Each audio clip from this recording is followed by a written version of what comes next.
Everyone, my name is Amrishita. I am from grade 8 DB. Today my topic is about friction. What is friction? It is an opposing force that opposes the motion of one body over the surface of another body. Frictional force comes to notice only when two surfaces in contact with each other.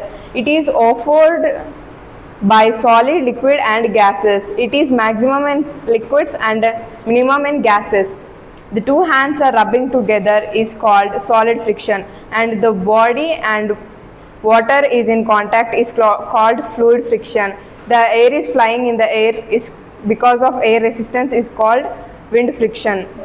Causes of friction. The surfaces of solids that appears to be smoother are not actually smooth. They opposes some irregularities, that is ridges and grooves, surface 1 and surface 2. When these types of surfaces comes in contact with each other, that ridges and grooves get interlocked and opposing force comes into notice which opposes the motion.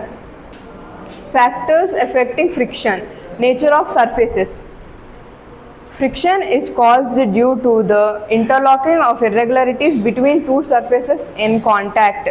Smooth surfaces have minute irregularities between the two surfaces. Rough surfaces have large irregularities between the two surfaces. So, force of friction is more if the surface is rough. Now, types of friction. Static friction. Friction force on stationary object. Example, book sitting on desk. Sliding friction. Friction acting on object sliding over a surfaces. Example, pushing a box. Rolling friction. Friction acting on objects are rolling. Example, car tire. Fluid friction. Friction acting on objects going through a fluid, liquid or gases. Example, swimming or air resistance. Thank you very much.